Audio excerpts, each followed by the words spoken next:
Welcome to the Learning Pines YouTube. We hope this video helps. You'll begin by confirming the essentials fast.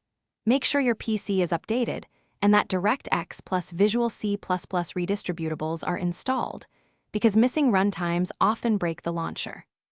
Once that's done, right-click the launcher and choose Run as Administrator to eliminate permission issues, and temporarily disable Antivirus or Windows Defender real-time protection to prevent false positives. You're performing these steps now to avoid repeating deeper fixes later, so don't skip running the redistributable installers or rebooting before proceeding.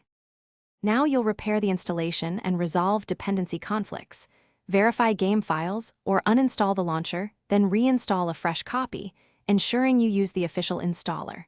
Update your GPU drivers and confirm the correct NET framework is present, because graphics or runtime mismatches commonly cause startup failures.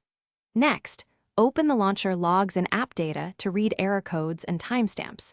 These clues tell you whether it's a missing DLL, network timeout, or permission denial.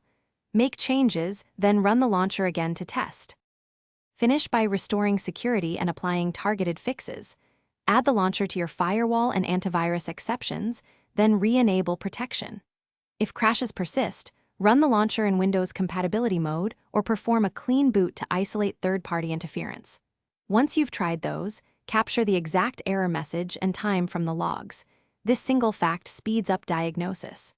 As a troubleshooting tip, try the launcher's safe mode or verbose log option. It often reveals the underlying module or missing resource causing the failure.